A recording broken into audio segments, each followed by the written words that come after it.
we have absolutely no problem with peaceful demonstrations against anything under the sun, whether it's myself, my government, a social livelihood issue, lack of affordable housing. But on this particular occasion over the last few months, what we have seen in Hong Kong, which is totally unprecedented and unfamiliar to us, and every one of you who knows Hong Kong and loves Hong Kong, is that high degree of violence. Let me just begin by saying the Chief Executive has agreed to do this conversation with no preconditions, and we will try and make it as frank and interesting as possible. I thought I would begin by welcoming you, Madam Chief Executive, and thanking you for doing this. Thank you very much, Farid. This session, ladies and gentlemen, is also exceptional for me. First is, this is my third consecutive time in WEF Davos. The first time I'm giving this honor and privilege to do a one-on-one conversation, although I was not expecting a CNN anchor to do it. It just makes it more challenging. The second exceptional is I'm sure many of you who have followed events in Hong Kong since June last year. This is perhaps the first overseas media, if I still regard it as a media interview that I have taken. So I love to be as candid as possible to tell you something about Hong Kong's latest development.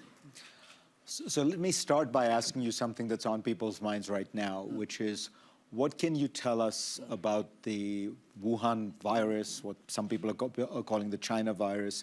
How rapidly does it seem to spread? How worried should we be? Yeah. Well, since we received notification on the 31st of December last year about this Wuhan, now, of course, we call it this novel coronavirus pneumonia.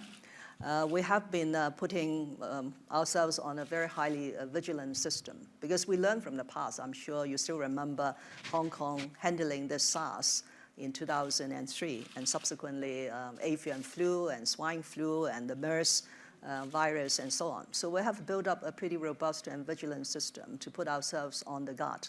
Now, a couple of hours ago, Hong Kong health authorities have just announced that we have the first case of highly suspicious infection in Hong Kong from a passenger from Wuhan, or from Wuhan via another city coming to Hong Kong.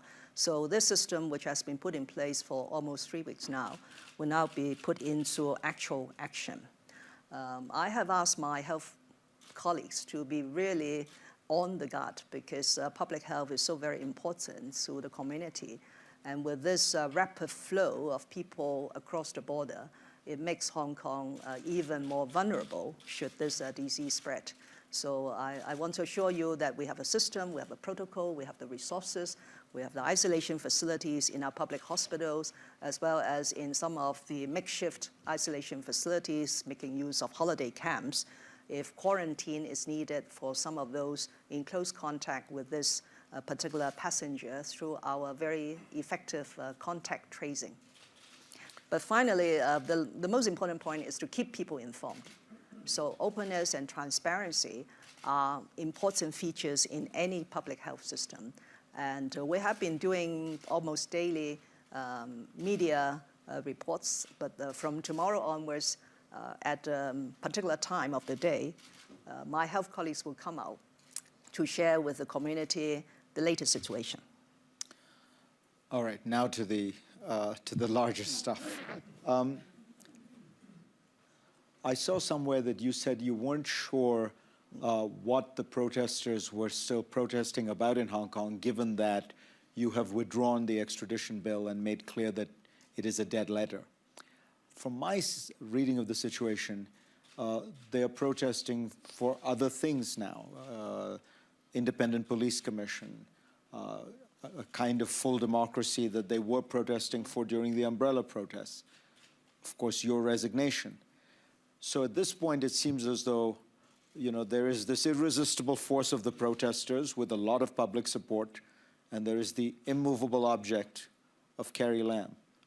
What is going to happen? Well, let me first put this in the Hong Kong context. We are very used to protests and demonstrations.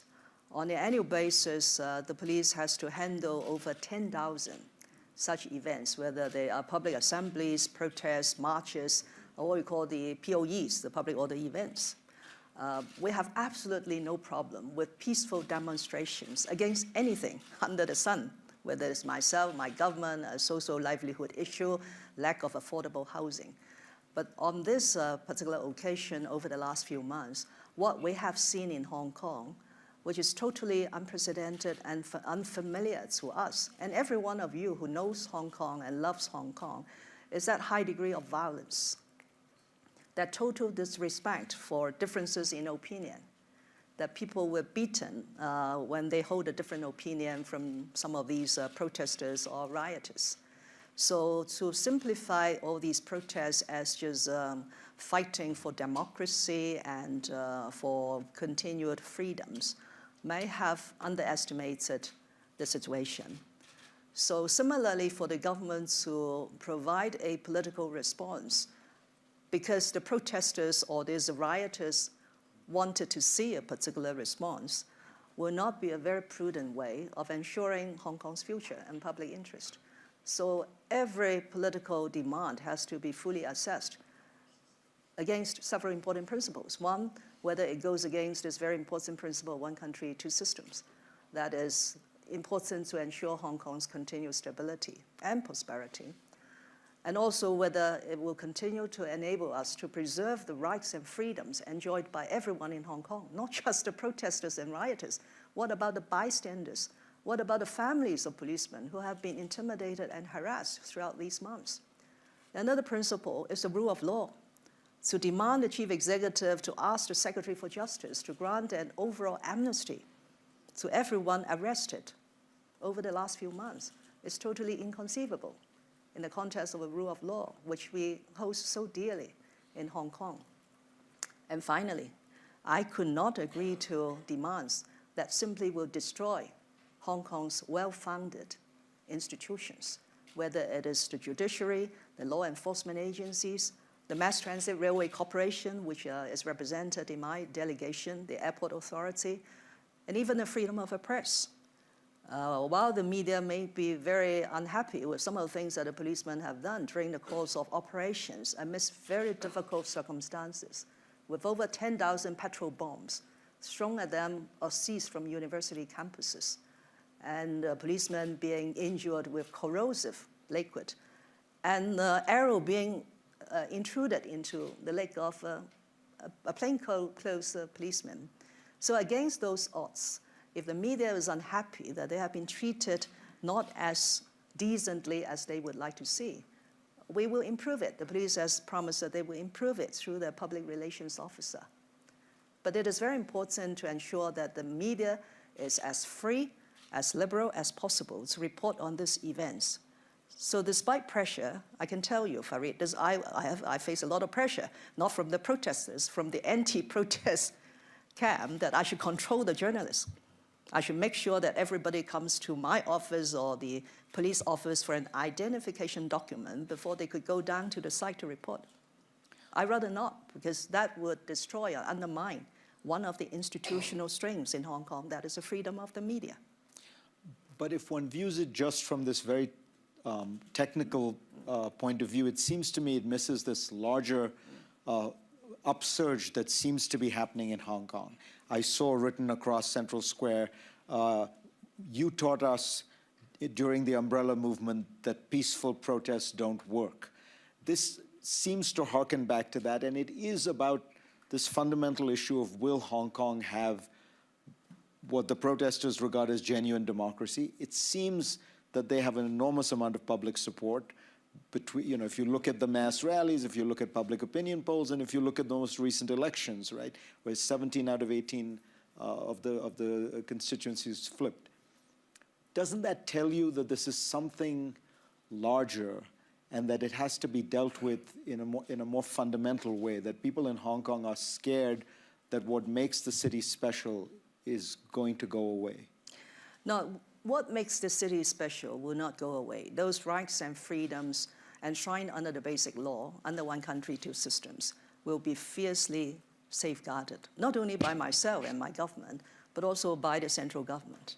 Time and again, the leaders have said that they want Hong Kong to succeed under one country, two systems, because that is such an innovative way that were devised to solve a historical problem in Hong Kong and to ensure Hong Kong's stability. But I would agree with you that in a free society like Hong Kong, there is something missing, and that is, in your terminology, the genuine democracy. In my terminology, that is democracy that is within the constitutional framework, because Hong Kong is not a state. Hong Kong is a special administrative region within the People's Republic of China. We have a basic law that on the one hand gives us the freedoms, the independence of judiciary. On the other hand, it has certain safeguards to make sure that the constitutional development is something that is acceptable within that context. You mentioned that you think that these freedoms will be guaranteed by the central government in Beijing. Can you, on the basis of your conversations with them, say that they have categorically ruled out a Tiananmen Square-style crackdown in Hong Kong? Well, while people focus on what has happened, I'm sure you watched the TV and got your own images and video clips, which I would suggest that you perhaps need to look at the other side of the reporting. While people focus on what has happened in Hong Kong, I would tell you something that has not happened in Hong Kong in the last 7 months. There's a massive bloodshed on Hong Kong streets that some wanted to see, has not happened in Hong Kong. The presence of the People's Liberation Army, these troops on Hong Kong streets, has not happened in Hong Kong, except on one occasion when the garrison came out to do voluntary work to clear the blockage on the roads. A curfew has not happened in Hong Kong. I have that authority to declare curfew to stop people's freedom of movements and going to offices. Has not happened in Hong Kong. And will you say the gagging of the media, which some are wearing, has not happened. That's past. You guarantee it won't happen in the future? As I said, if everybody is committed to one country, two systems, like what the central government has, then one country, two systems means all these freedoms and rights enshrined in the basic law. What do you think people in Hong Kong don't understand about the central government in Beijing? I wouldn't say everybody don't understand. Hong Kong is a very open, free, and diverse society. I think although we have been reunified with the mainland of China for almost 23 years, there's accurate understanding of one country, two systems, and the full implementation of one country, two systems has room for improvement. For example, if one saw scenes of young people waving the American flags, the UK flags, and seeing young people forming themselves into parties to advocate independence of Hong Kong, you could not say that they understand one country, two systems. If we have the pan-democratic legislators telling people that a piece of legislation called the National Anthem Act is a piece of evil legislation, that is not understanding of one country, two systems. If we have young girls, 15 age, defaced the national flag and threw it into the Victoria Harbour, that could not be a true understanding of one country, two systems. Yeah? There is good reporting that suggests, and you can confirm, that you were not ordered by Beijing to propose the treaty that is at the source of all that. I'm sorry. There's good reporting that Beijing did not force you to put the law that is at the heart of all these protests that has now been withdrawn, the extradition law, that it was your idea. I'm wondering, what were you thinking? Because was it an attempt to show Beijing that you were more loyal, you were loyal to them? Why did you do it? Well, first of all, I can confirm what you have just mentioned, as I did on several occasions. This piece of legislative proposal was initiated by the Hong Kong SAR government. Of course, not by myself. I got a team of security colleagues and justice colleagues who have looked into the situation. So, but once we have suggested, since it will touch on the mainland arrangements, we have the support of the central government all the way in processing this piece of legislation, because towards the latter stage, people said that, okay, if you want to do surrender of fugitive offenders to other parts of the world as well as to mainland, we need more human rights safeguards. So we asked the central government whether we could put into the law more safeguards along the lines of the ICCPR, and they said yes. So this is what I said, that we initiated, the central government understood and supported us in doing so. Now, coming to your question, why did we do it? We are a very conscientious bunch of officials. There are certain inadequacies in our legal regime when it comes to the surrender of fugitive offenders or when it comes to mutual legal assistance on criminal matters. As far as the letter, there is a geographical limitation that Hong Kong could not have anything to do in terms of providing mutual legal assistance for criminal cases with other parts of China, that is mainland Macau, Taiwan. Absolutely nothing. We couldn't do anything to combat cross-border crime because of that geographical constraint in the legislation. On the other hand, for the surrender of fugitive offenders or extradition, the law only allows us realistically to do it with those we have signed an agreement. And we have signed only 20 extradition agreements since many years ago. But as you know, now international crimes take place all over the world. So we look around into other legal regimes and discover that we do have a system which I believe is based on the UK system to do such extradition on a case-by-case basis without the need to sign an agreement. But each case has to be endorsed by the court before the chief executive could sign on a certificate to surrender. And if we believe, and I think we should believe, because there are so many distinguished judges overseas involved in a court of final appeal in Hong Kong, that courts in Hong Kong are independent, then there is sufficient safeguard to assure you that each case of application of surrender of a fugitive offender will have to go through this independent court, various levels, the High Court, the Court of Final Appeal, and so on, before the chief executive could sign on it. So I'm telling you a bit of the background because we are not doing it suddenly because we want to appease somebody. I want to get some credit from somebody. It's because we have all these documented as deficiencies in our system. And it was also challenged by FATAC, the Financial Affairs Task Force of G7 and G20, that is a very significant deficient in the Hong Kong legal system when it comes to any anti-money laundering, because you can't do cross-border mutual legal assistance and so on. So it is with that background, which is not just happened last year, that background was documented in the government files for a long time. Somebody should have that sort of due diligence to deal with this. But I have to say that everybody knows their sensitivity, so government officials tend to have inertia. So nobody wanted to touch this unless this murder case came around. There's a murder case in Taiwan involving 2 Hong Kong permanent residents. One killed the other and then fled back to Hong Kong. And the Taiwan authorities originally asked very solemnly for us to surrender him back to Taiwan for trial. But because of the limitations, we couldn't do it. So in a way, prompted by this high-profile case, we decided to take up this challenge. And, but I would confess that it's now proven to be a political failure, partly because of the nature of the matter and partly because of a very obsolete PR machinery of the Hong Kong SAR government, especially faced with the world-class propaganda to challenge us.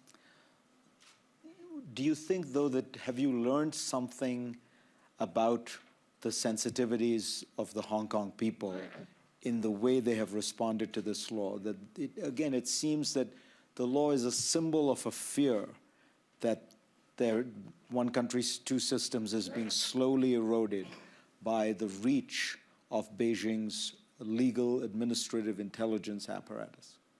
Well, I certainly have learned a lot. That's why when people asked me to resign, I said, can I hang in to practice what I have learned so that I can leave behind a better infrastructure for Hong Kong in dealing with challenges in future years. I have learned that despite, as I said, 23 years after reunification, we have not helped the people of Hong Kong to better understand this very unique arrangement. We perhaps have not done enough in national education, especially amongst the young people, to have a better understanding of what China is about.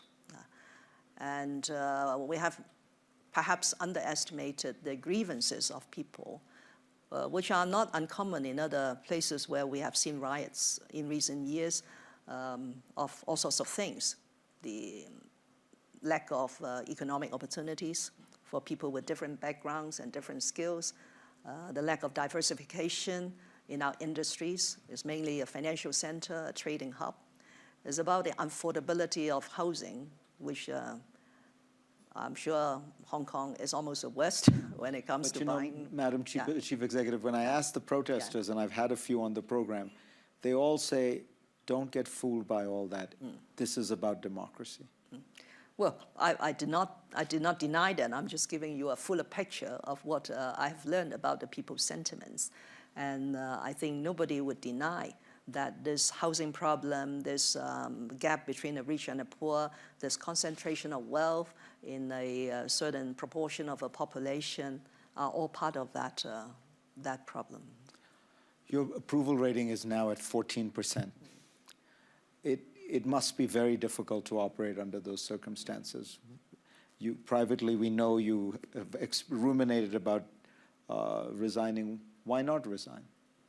Well, I actually have just answered that question myself. It would be easy, Farid, it would be very easy to just run away or walk away from a situation.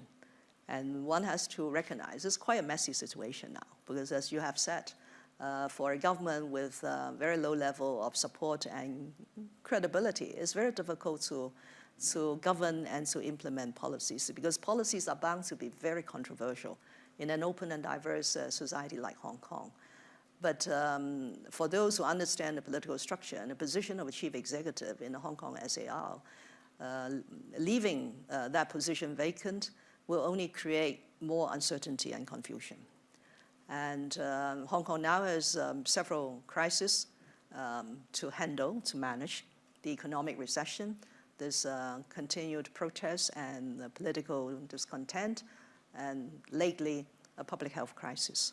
So I do feel that it is that same sense of responsibility that has motivated me 3 years ago to contest in the chief executive election, that has given me that stamina to stay on, because it's not easy, it's really not easy to stay on.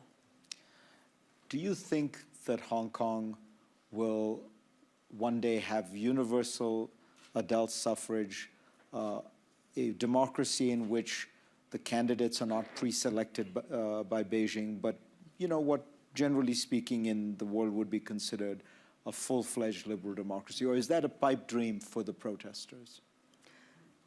No, this goes back to the question that Hong Kong is not a state, Hong Kong is not a country. Hong Kong is part of the People's Republic of China. So the political structure dictates that it has to be within that constitutional context. And that constitutional contest has laid out very clearly that when we reach the ultimate goal of having the chief executive elected by universal suffrage, it has to be candidates nominated by a broadly representative nominating committee. So unless the basic law was amended, that would be the constitutional basis for any universal suffrage. And every place has its own election system. In America, you could have a candidate who have the largest number of popular votes, but still could not be the president. So that is their system. We have a system that you need a broadly representative nominating committee, 1,200 members. Maybe it could be added to another larger number in future, but it has to be broadly representative. So it's not just representing the interests of the rich people. It's broadly representative. It has the labor unions, it has the Chinese medical practitioners, it has engineers, architects, politicians, and so on. So as to nominate 2 or 3, we were, Farid, we were very close to giving universal suffrage to the people of Hong Kong in 2015. That was vetoed by the same group of legislators who said that they want more democracy in Hong Kong. You know that this answer is not going to satisfy the protesters. What is the resolution then? As I say, you have these demands that they are making, and they seem unwilling to back down, and they have kept at it. And you're saying there's really no give on this fundamental issue. How will this end? Well, how will this end will also depend on how the majority of Hong Kong people feel about Hong Kong. Hong Kong is a wonderful place. I'm sure at least many of the people I met in the last couple of days came up to tell me that they have a passion for Hong Kong, they love Hong Kong, they want Hong Kong to be well. Yeah. So if Hong Kong people have that same feeling and do not want to see Hong Kong further deteriorated into that sort of state, not only economically, but also socially, then I think we have a better chance to find or chart a way forward. Of course, I'm not suggesting that the government should do nothing and stand still.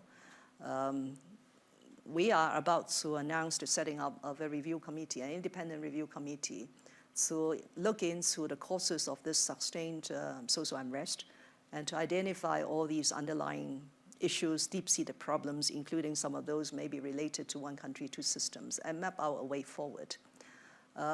We are continuing to engage with the people. Dialogues have taken place, although we couldn't do it on a televised public way because whoever now associates with the government or speaks with the government will be intimidated and harassed by the protesters or the netizens, but we'll continue to do that. And even before I have a review report with recommendations in front of me, we are doing whatever we could in making housing more affordable for the people of Hong Kong, in introducing more livelihood measures, which I did a week ago, to provide a better retirement protection for elderly people and to provide better terms of employment for the non-skilled laborers in Hong Kong. But I have this to assure you, finally, that nothing is more important than the rule of law in Hong Kong. The rule of law has to be sound and well because it underpins all the successes and stability that Hong Kong people, as well as the central authority, would like to see. You said you have met 3 times with Xi Jinping. Yes. Do you believe that, that he is committed to maintaining the one country, two systems and letting Hong Kong have this special status that it has? Definitely. Definitely. One is because this is, as you know, Chinese people have saying that whatever you promise, this is more than any contract. I got some business people here, is that once you have promised something, you should honor that, regardless of the difficulties, without even the need to sign on a piece of paper. So I have received very clear messages from President Xi himself, from other central leaders, that one country, two systems is almost sacrosanct. But of course, as I put down a qualifier, it has to be accurately understood and fully implemented. In other words, not at will or arbitrarily implemented. Second thing is Hong Kong is still a valuable asset to China. It is a wonderful gateway between the mainland of China as well as the rest of the world. It is still a wonderful financial center for a lot of Chinese enterprises to go out. Half of the companies listed on the stock exchange are mainland companies, accounting for 70% of the market capitalization. We are providing funds, offshore renminbi, and a lot of other things which will contribute to the continuous opening up and reform of the Chinese economy. So don't take for granted the value of Hong Kong to the People's Republic of China. You've alluded in some of your comments to the idea that there might be some outside forces that are involved in organizing or supporting the protests in Hong Kong. As you know, no independent reporting suggests that the United States or Great Britain is in any way involved in this. Do you want to clarify what you meant by that? Well, I can only say that, first of all, I never sort of point finger at any outside parties that they were a party to what we have seen in Hong Kong. But the facts are telling From the day we started this exercise to contemplate this bill, there have been a lot of interest from America, from politicians to officials, and so on. I have seen many occasions of my sort of anti-government legislators going to America to plead for their intervention into Hong Kong affairs. I have seen many young people who have asked foreign governments to sanction the Hong Kong SAR government and senior officials. And but that doesn't mean the government has done that. Anyone can petition. That's why I'm not drawing conclusive decision out of that. I'm just sharing with you that something that should be quite domestic in Hong Kong has attracted a lot of external attention and association with the protesters and the parties who have been arranging all these activities. Finally, if you had, let me ask it this way. If you could talk to the protesters, if they were listening to you right now, what is it you want to say to them? Treasure Hong Kong. We can sit down and talk, but please treasure Hong Kong. Don't destroy Hong Kong. Do you think that Hong Kong can be preserved beyond 2047, the point at which one country, two systems expires? Before I answer your question, I clarify. When you said protesters, I have nothing, I have no difficulty with the peaceful protesters, as I mentioned. What I said about don't destroy Hong Kong is really the violent protesters, and I'm sure we're all shocked by the degree of violence that we have seen. Now, 2047, people refer to this as the D-Day or the deadline. That need not be so, because in the basic law, it only refers to 50 years unchanged as far as a capitalist system and the way of living in Hong Kong. So my proposition is if one country, two systems works well, to the satisfaction of the central authorities and the Hong Kong people, meeting the wishes in the basic law, which is Hong Kong is an inseparable part of the People's Republic of China, then you have to ask, why should we change it? Yeah. So with that, I hope that it will go on well. Forever. Carrie Lam, pleasure to have you. Yeah, thank you very much, Farid. Thank you.